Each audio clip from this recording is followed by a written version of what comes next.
نحمده ونصلي على رسوله الكريم أما بعد أعوذ بالله من الشيطان الرجيم بسم الله الرحمن الرحيم رب اشرح لي صدري ويسر لي أمري واحلل عقدة من لساني يفقه قولي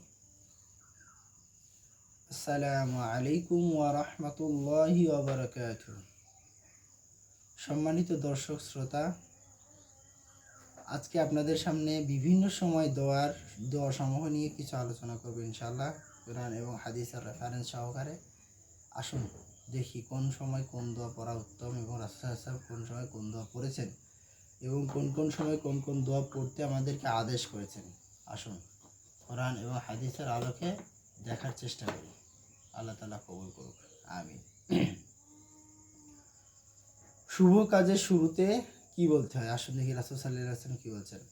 খানা পিনা সহ সকল শুভ কাজের শুরুতে বলবে বিসমিল্লাহ, অর্থ আল্লাহর নামে শুরু করছি।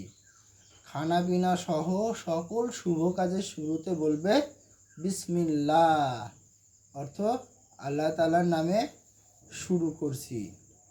হাদিসটি আছে সহিহ মিশকাত 4159 এবং 4161 নম্বর হাদিস, এবং আছে 4202 নম্বর হাদিস। খানা পিনা বা সকল শুভ কাজের শুরুতে বলতে হবে বিসমিল্লাহ, শেষে বলবে আলহামদুলিল্লাহ।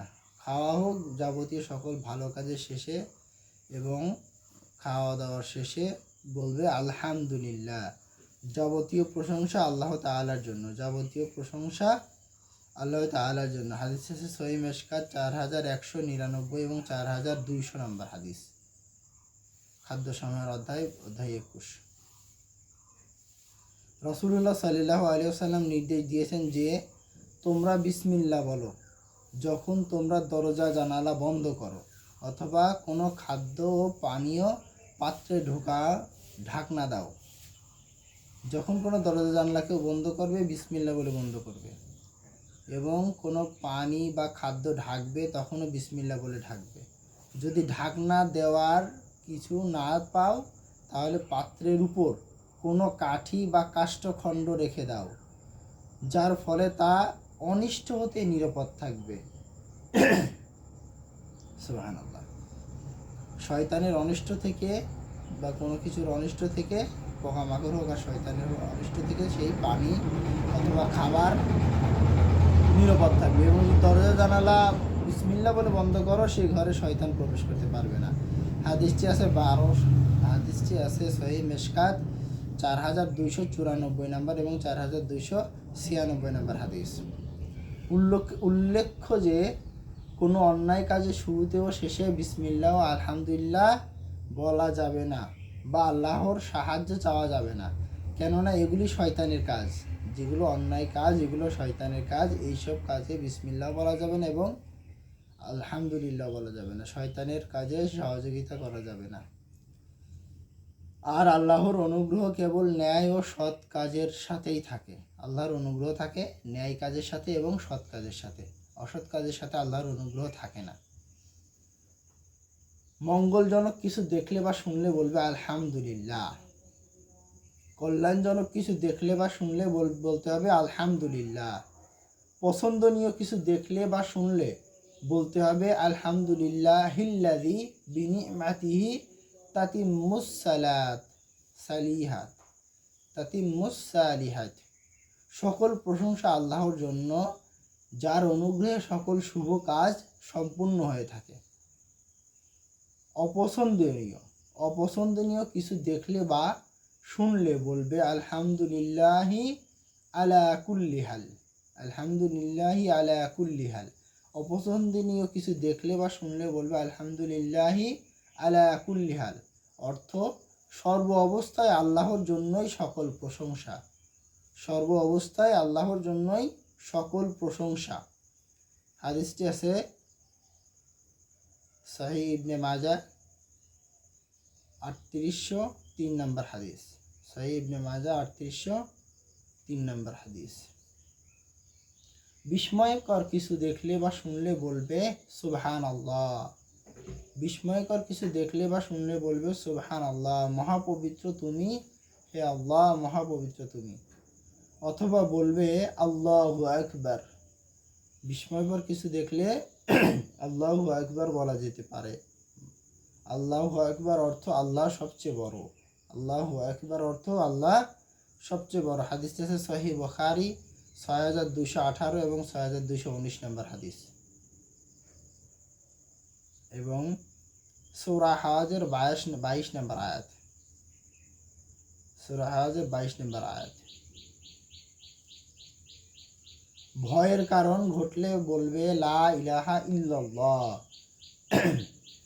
যদি কোনো কিছু ভয়ের আশঙ্কা থাকে তাহলে বেশি বেশি পড়তে হবে লা ইলাহা ইল্লাল্লাহ। আল্লাহ ব্যতীত কোনো উপাস্য নেই, কারো কোনো ক্ষমতা নাই আল্লাহ ব্যতীত।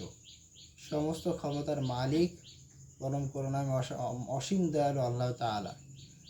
হাদিসটি আছে সহিহ বুখারী ৩৫৯৮ নম্বর হাদিস।